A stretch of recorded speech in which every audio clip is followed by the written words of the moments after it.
2 ที่นะครับเป็นห่วงคุณสุภาพสตรีสุภาพบุรุษไม่เท่าไหร่ครับตามสบายตามอัธยาศัยนะครับระวังต่อระวังแตนก็แล้วกันนะสุภาพบุรุษ นะครับในช่วงนี้ขออนุญาตเข้าสู่พิธีการนะครับขอเสียงปรบมือต้อนรับเจ้าภาพนะครับดังๆหน่อยครับผมประกอบไปด้วยนะครับคุณพี่วิเชียรวงศ์รัตนนะครับพี่วิเชียรวงศ์รัตนและเจ้าภาพนะครับบุตรหลานนะครับบุตรหลานขึ้นมาก่อนนะครับบุตรเคยด้วยนะครับ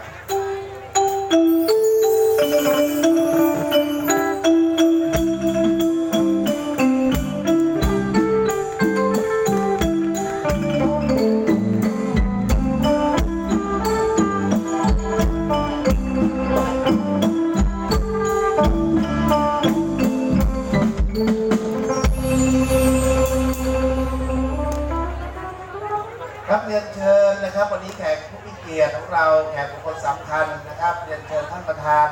ชมรมนะครับชมรมผู้ปกครองครูและศิษย์เก่าของโรงเรียนคงหาพิทยาคมนะครับและว่าที่ผู้สมัครสมาชิกสภาผู้แทนราษฎรพรรคเสรีรวมไทยนะครับนางสาวอัคนิมาคลังเพชรนะครับขอเสียงปรบมือต้อนรับท่านด้วยจะได้ร่วมอนุโมทนาบุญด้วยกันนะครับ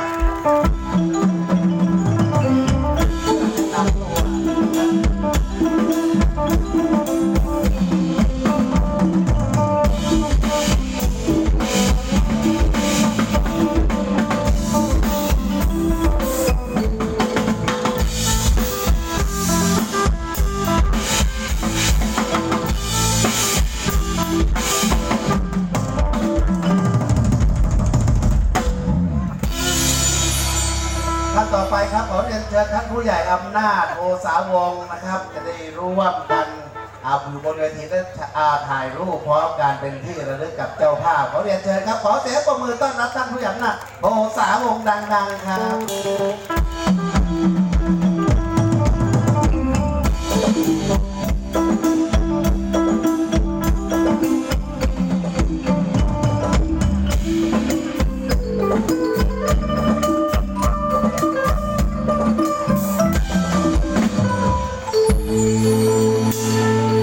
ต่อไปครับขอเรียนเชิญท่านอาจารย์โสภีศรีเพชรนะครับตัวแทนสมาชิกสภาผู้แทนราษฎรเขต 2ของตีนุชเทียนทองนะครับพรรคพลังประชารัฐขอเสียงตบมือต้อนรับท่านอีกครั้งหนึ่งนะครับ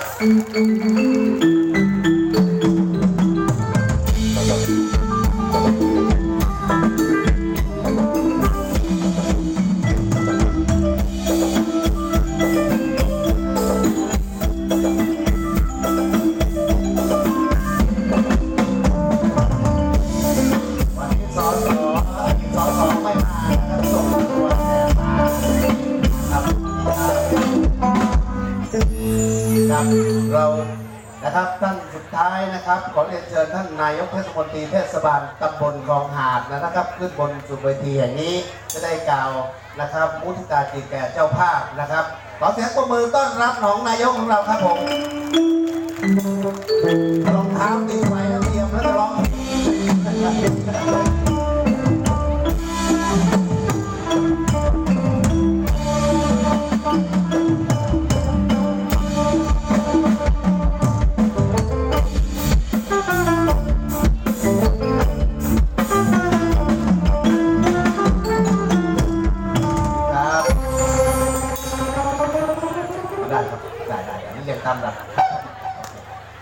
กับเราการนี้จะได้ให้นะครับท่านว่าที่สสและตัวแทนนะครับสสนั้นได้แนะนำตัวนะครับท่านแรกครับจะเป็นท่านสสว่าที่สสนะครับพรรคเสรีรวมไทยนะครับซึ่งวันนี้ได้มีโอกาสแนะนำตัวหลายครั้งหลายงานแล้วเรียนเชิญครับขอบคุณท่านพิธีกรนะคะท่านนายกเทศมนตรีตำบลคลองหาดท่านรองนายกอภิชาติดารีท่านรองกัญญาพัฒน์สิริวุฒิยาดาขออนุญาตนะคะข้างหน้านิดนึงท่านตัวแทนท่านผู้สมัครสสของท่านตรีนุชเทียนทองนะคะแล้วก็ท่านผู้ใหญ่บ้านอำนาจนะคะแล้วก็ท่านสมาชิกหมู่บ้าน คณะกรรมการสถานศึกษาที่นี่ก็มาด้วยแล้วก็ท่านสันติบาลที่มาในงานนี้ด้วยนะคะดิฉันนางสาวอัคริมาคังเพชรมีความยินดีอย่างยิ่งในได้รับเกียรติมาในงานนี้นะคะคงเจอกันหลายครั้งแล้วนะคะสโลแกนของเราซื่อสัตย์รักจริงไม่ทิ้งกันแน่นอนนะคะพรรคเสรีรวมไทยพลตำรวจเอกเสรีพิสุทธิ์เตมียเวทค่ะวีรบุรุษนาแกขอบคุณมากค่ะขอบคุณนะคะครับขอบพระคุณครับท่านว่าที่สสท่านต่อไปครับเดินไปหน่อยครับในฐานะที่เป็นตัวแทนนะครับของว่าที่สสเขต 2เช่นเดียวกันพรรคเขาเรียกพลังประชารัฐนะครับของตัวแทนคุณตีนุชเทียนทองอาจารย์โสภินศรีเพชรครับกับเรียนท่านร้อยเอกสุเทพมากสาครนายกเทศมนตรีเทศบาลตำบลคลองหาดน้องรักเรียนท่านคุณพ่อวิเชียรของละครท่านผู้สมัครสสนะฮะประธานชมรมครูและผู้ปกครองคลองหาดท่านรองน้อยนะท่านทั้งสองรองนะครับนะครับและท่านผู้มีเกียรติที่เคารพนะผมเองวันนี้ได้รับมอบหมายจากท่านตรีนุชเทียนทองเพราะว่าท่านเองนั้นก็มีความผูกพันกับพี่น้องตั้งแต่ช่องแคบแต่เพิ่งร่วมงานหลายงานเหลือเกินนะฮะผมเองประชุมอยู่ที่สำนักงานปศุสัตว์จังหวัดสระแก้วในช่วงตั้งแต่บ่ายโมงจนถึง4 โมงเสร็จแล้วท่านก็โทรมาบอกว่าช่วยมางานตรงนี้แทนหน่อยเพราะยังไงก็ขาดไม่ได้นะครับก็ได้รับเกียรติตรงนี้ถือว่าการที่คุณพี่วิเชียรนะฮะกับลูกๆได้แสดงวิธีตาจิตแสดงถึงความกตัญญูกตเวทิตาถึงบุพการีคือคุณแม่มีคำกล่าวไว้ว่าเขาบอกว่าถ้าเอาโลกมาทำปากกาเอาน้ำพามาแทนกระดาษเอาน้ำบดมหาสมุทรว่าทั้งหมดนะครับมาเป็นหมึกวาดประกาศพระคุณของคุณแม่ก็ยังไม่พอและโดยเฉพาะลูกๆ3 ท่านกี่ท่านนะสองคนก็ถือว่าร่วมกับคุณพ่อนะฮะได้ทำบุญรอบ100 วันเนี่ยมันเป็นประเพณีของคนไทยที่ทำเพื่อจุดหมายปลายทางและก็ประสงค์ก็คือต้องการอุทิศส่วนบุญส่วนกุศลให้กับผู้ที่วายชนนั้นเราก็หวังว่าดวงวิญญาณของคุณแม่บุญส่งวงละครที่ท่านได้ร่วงรับไปนั้นก็จะได้รับส่วนบุญส่วนกุศลนี้นี่คือส่วนของคนไทยแล้วต้องขอชื่นชมว่าหลายครั้งที่ได้มีโอกาสเข้ามาสู่ที่บ้านเขาช่องแคบได้เห็นสภาพความเป็นอยู่พี่น้องชื่นใจมากนะฮะสภาพดินก็ดีความเป็นอยู่ดูแล้วท่านนายกสุเทพท่านผู้ใหญ่อำนาจนี่ก็ถือว่าเป็นครอบครัวเป็นน้องๆที่เราคุ้นเคยกันมานานมากถามว่าความเป็นอยู่ของพี่น้องเป็นไงผมดูแล้วนะฮะการจัดงานแต่ละครั้งสภาพความเป็นอยู่บ้านช่องน่าจะเป็นถิ่นที่มีความเป็นอยู่ที่ค่อนข้างดีมากเลยแหละสภาพดินก็ดีนะครับนั่นถือว่าการที่ทุกท่านได้สละเวลามาร่วมในงานตรงนี้แล้วก็มีพิธีสงฆ์เข้ามาเนี่ยด้วยเจตนาก็คืออุทิศส่วนบุญส่วนกุศลให้กับผู้วายชนก็ต้องขอกราบขอบคุณคณะเจ้าภาพขอขอบคุณท่านพิธีกรขอขอบคุณพี่น้องบ้านเขาช่องแคบก็ขอฝากในนามของตรีนุชเทียนทองในการสมัครเข้ารับเลือกตั้งนะในการเลือกตั้งปี 62 นี้ด้วยฝากตรีนุชเทียนทองไว้ในโอกาสนี้กราบขอบคุณเป็นอย่างสูงครับท่านต่อไปนะครับขาดไม่ได้เลยนะครับซึ่งเป็นพ่อบ้านของเรานะครับเพื่อแสดงมุทิตาจิตแก่เจ้าภาพเรียนเชิญท่านผู้ใหญ่อำนาจโพสาวงศ์ครับผมก็เนาะกราบสวัสดีท่านนายกเทพมากนครนะครับนายกเทศมนตรีตำบลคลองขาดแล้วก็ผู้แทนผู้สมัครอาจารย์สุพีศรีเพชรนะครับแล้วก็คุณปริมาทางเพชรนะครับก็เป็นผู้สมัครพรรคเสรี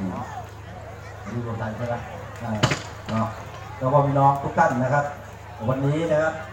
เป็นอีกวันหนึ่งนะครับที่พวกเรามาร่วมกันนะครับร่วมกันทำบุญนะครับเพื่อระลึกถึงคุณงามความดีของคุณบุญส่งวรกรนะครับที่เป็นสมาชิกในหมู่บ้านของเราคนหนึ่งนะครับก็เนาะก็หวังว่าทุกคนนะครับก็คงมีความสุขนะครับหลังจากปีใหม่ไปแล้วเนี่ยเนาะดูหน้าตาแล้ววันนี้ทั้งวันเด็กนะครับ ก็ได้ทุนไป102 ทุนนะครับ102 ทุนหมายถึง100%นะทุน100%นะครับที่มีโรงเรียนเดียวในจังหวัดสระแก้วนะครับที่สามารถทำทุนได้นะครับ100%ของผมนะครับก็ขอขอบคุณไว้ในโอกาสนี้นะครับท้ายสุดนี้นะครับก็ขอให้เจ้าภาพนะครับตรงมีความสุขนะครับในช่วงปีใหม่นี้นะครับแล้วขอให้ทุกคนเนี่ยที่เราทำบุญที่ฐานเนี่ยครับได้รับผลบุญแล้วขึ้นไปอยู่บนห้วงของสวรรค์เนาะตามเจตนารมณ์ของเจ้าภาพและพวกเราทุกคนครับขอขอบคุณครับเอาเสียงปรบมือให้กับ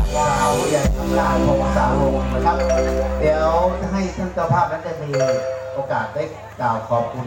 แขกผู้มีเกียรติก่อนแล้วนายกสุดท้ายก็ได้นะครับนายกสุดท้ายนะครับได้กล่าวมุขการจิตเรียนเชิญท่านเจ้าภาพนะครับตัวแทนเป็นบุตรสาวนะครับเรียนเชิญครับสวัสดีท่านนายกร้อยเอกสุเทพมากสากรและคณะผู้บริหารเทศบาลตำบลคลองหาดท่านว่าที่สสอัครมาคำเพชรท่านอาจารย์โสพีศรีเพชรตัวแทนสสทีมเทียนทองและแขกผู้มีเกียรติทุกท่านนะคะหนูและครอบครัวในนามของเจ้าภาพขอกราบขอบพระคุณแขกทุกท่านมากนะคะที่ให้เกียรติมาร่วมในงานทำบุญ100 วันของคุณแม่บุญสมวงศ์ละครซึ่งเป็นคุณแม่ของหนูเองค่ะถ้าขาดตกบกพร่องผิดพลาดประการใดทางหนูและครอบครัวในนามของเจ้าภาพขอกราบประทานอภัยมาณที่นี้ด้วยนะคะขอบคุณค่ะขอเสียงปรบมือดังๆอนุโมทนาบุญกับเจ้าภาพนะครับท่านสุดท้ายครับจะเป็นท่านนายกของเรานะครับได้กล่าวมุทิตาจิตแก่เจ้าภาพขอเรียนเชิญท่านนายกครับท่านผู้ใหญ่อำนาจโพสาวงศ์ท่านรองอภิชาติดาลีท่านรองกัญญพัฒน์วุฒิยาดานะครับท่านอัคริมาคำเพชรท่านผอ.นะครับอดีตผอ.โสพีนะครับตัวแทนของท่านตินุชเทียนทองพี่น้องชาวเขาช่องแคบและผมดูไปก็หมู่8หลายคนนะครับชาวเขาช่องแคบและเขาดินนะครับวันนี้2เขามารวมกันก็มากโขนะครับในยกมือนี้อีกเขาเนี่ยเขาดินทางไหนอ๋อโอเคครับแสดงคิดถูกครับก็นะครับวันนี้นะครับผมที่มาที่งานวันนี้ก็เพิ่งผ่านนะครับมันเหมือนเราเพิ่งเหมือนเรายังรู้จักกันอยู่เหมือนเรายังเดินกันอยู่นะครับเหตุการณ์ที่มันยังผ่านกันมาไม่นานแล้วพอดีวันนี้มาเห็นนะครับในงานบุญ100 วันของคุณแม่บุญส่งนะครับวงละครผมเชื่อว่าทุกท่านเนี่ยถ้ามองไปบนเวทีหลังฉากเวทีเนี่ยครับทุกคนต้องราบซึ้งเพราะทุกคนเนี่ยที่นั่งที่ยืนหรือเดินกันอยู่ทุกวันเนี่ยถ้าไม่มีแม่นะครับไม่มีแม่เขาคงไม่มีโอกาสที่เราจะต้องออกมายืนแบบนี้แล้วไม่มีแม่นะครับเราจะมาได้อย่างนี้ได้อย่างไรนะครับเมื่อกี้พอโสพีพูดไปแล้วนะครับคำเปรียบเทียบเนี่ยมันล้นความรู้สึกนะครับก็คือแม่ก็คือพระองค์แรกขออ่านให้ฟังนิดครับแม่คือพระองค์แรกผู้แสนดีให้ชีวิตแม่คือครูคนแรกผู้ประสิทธิ์การศึกษาแม่คือหมอคนแรกผู้ถือช้อนคอยป้อนยานะครับรวมคุณค่านี้ได้แก่คุณแม่ของพวกเราทุกๆคนนะครับก็ใครไม่ทราบว่าประพันธ์หรือแต่งหรือทำอะไรกรนี้ขึ้นมานะครับแล้วเอามาติดป้ายนี่ก็ขอตบมือนะครับให้กับทุกคนนะครับวันนี้นะครับก็ครอบครัวนะครับวงละครก็นะครับมีโอกาสได้ทำบุญนะครับทำบุญเขาเรียกว่าวันนี้สวดมนต์เย็นใช่ไหมได้ทำบุญสวดมนต์เย็นเช้าก็เลี้ยงพระเช้านะครับเพื่อทำบุญอุทิศส่วนกุศลไปให้นะครับกับคุณแม่บุญส่งผมเชื่อว่านะครับทั้งครอบครัวทั้งพวกเราเองนะครับตอนคุณแม่บุญส่งอยู่ก็ทำแต่คุณงามความดีนะวันนี้ท่านก็ต้องอยู่สวงสวรรค์นะครับแต่นะครับเรานะรวมครอบครัวและรวมถึงพวกเราเองนะครับก็ถึงวันเป็นวันประเพณีก็ทำบุญหากันลึกถึงกันนะครับผมเชื่อวันนี้คุณแม่บุญส่งต้องรู้นะครับเพราะท่านอยู่บนสวงสวรรค์ต้องรู้วันนี้นะครับสามีลูกๆและรวมทั้งบุตรหลานแล้วก็พวกเราทุกคนนะครับมาร่วมกันนะครับทำบุญแล้วก็ระลึกถึงนะครับถึงท่านที่ท่านอยู่บนสวงสวรรค์ฉะนั้นการที่นะครับคนเรานะครับอยู่ร่วมกันนะครับอยู่ร่วมกันก็อยากจะบอกพวกเราว่าเวลาเราอยู่ร่วมกันเนี่ยรักกันเข้าไว้นะครับเวลาเราจากกันเนี่ยโอกาสเนี่ยมันไม่มีจะเรียกอะไรแล้วก็ไม่มีนะครับนั้นแต่ละคนเนี่ยรักกันไว้แล้วมีความสุขนะครับทีนี้วันนี้นะเป็นวันบุญนะทำบุญหากัน ผมในนามของนายกเทศมนตรีก็ขอขอบคุณทางท่านเจ้าภาพนะครับ ที่ให้โอกาสผมได้ขึ้นมาสู่บนเวทีได้เป็นผู้นำในการกล่าวถึงนะครับเหตุการณ์ต่างๆและเรื่องและกล่าวระลึกถึงคุณแม่บุญส่งก็ผมก็ขอโอกาสขอบคุณทางเจ้าภาพไปด้วยนะครับ แล้ววันนี้เราก็นะครับได้เห็นโอกาสของนะครับหนูชื่ออะไรนะชื่อนกนะไปงานมาเนี่ยนะถ้าเป็นนายกเนี่ยเกิน300 งานนะครับก็เห็นคนเนี่ยนะพูดมีหลักมีการเป็นคนแรกเลยนะครับเนี่ยถือว่านะขอเสียงตบมือครับอันนี้มองเลยนะว่าอนาคตสอเสือมีข้างหน้าแล้วเนี่ยนอกแต่ก็ยังไม่ถึงสสนะครับก็นะครับวันนี้เรานะครับได้มาทานเลี้ยงร่วมกันได้ระลึกถึงคุณงามความดีของคุณแม่บุญส่งด้วยกันนะครับแล้ววันนี้เรานะครับในฐานะที่มาร่วมกันผมเป็นนายกเทศมนตรีก็ขอขอบคุณนะครับของจากพวกเรานะครับขอบคุณตัวแทนของเจ้าภาพขอบคุณพวกเราและขอโอกาสนี้ให้พรกับพวกเรานะครับเพราะวันนี้ไม่ถือว่าเป็นงานบุญผมก็อยากจะให้พรพวกเรานะครับก็ขอโอกาสนี้นะครับก็ขอให้อำนาจคุณพระศรีรัตนตรัยและสิ่งศักดิ์สิทธิ์ทั้งหลายนะครับในสากลโลกนะครับตลอดจนนะครับเดชะบารมีแห่งองค์สมเด็จพระเจ้าอยู่หัวในรัชกาลที่10นะครับโปรดนะครับดลบันดาลพระราชทานพรให้พวกเรานะครับมีแต่ความสุขความเจริญนะครับคิดสิ่งใดที่ถูกที่ควรขอให้สมความปรารถนาทุกท่านเถิดครับ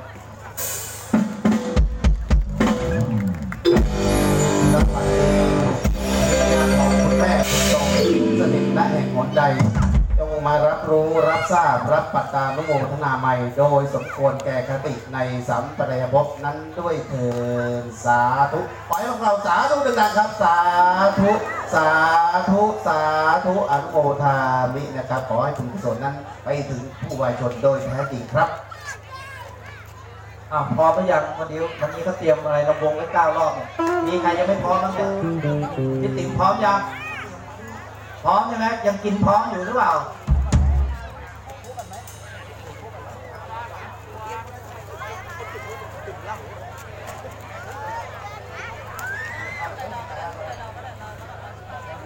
ครับในช่วงก็ขอเชิญ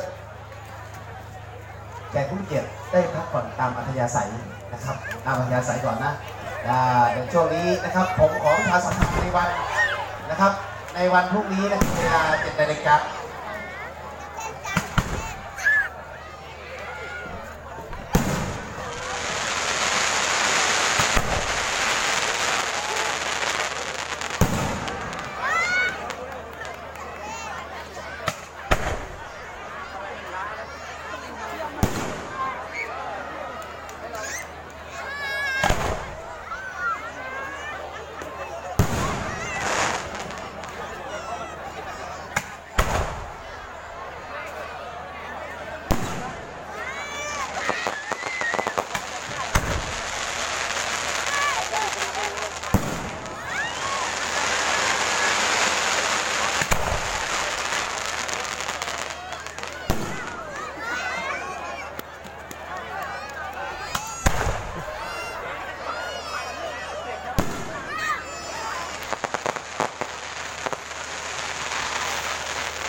1 2 3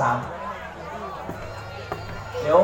วันนี้เจ้าภาพเนี่ยนะครับก็เตรียมระวงไว้นะ9 รอบนะครับเตรียมระวงไว้9 รอบก็เป็นตามธรรมเนียมครับท่านประธานต้องเปิดฟอร์ร้องเพลง9 รอบแล้ว9 เพลงนะ9 รอบ9 รอบ 9 รอบ9 เพลงเอามืออาชีพมาจากบางสมบูรณ์เลยครับวงดนตรี 45,000 นายกออก 20,000 ครับผมแล้วก็เดี๋ยวอย่าเพิ่งวันนั้นเนี่ยเดี๋ยวแต่งชุดนะครับลายทางทหารมาก็ไม่ได้ขึ้นเอาผมร้องไม่ได้ครับนายกเจ็บคอครับผมเดี๋ยวเรียนเชิญท่านนายกขอเสียงปรบมือดังๆให้กับท่านนายกของเราครับผมมาขอกันมาระวงตามเรียงเพลงแรกเร็วขอให้ท่านสาธุเสียงของสุภาพบุรุษที่กระไรครับขอได้ใช้คำนั้นได้ใช้ครับผม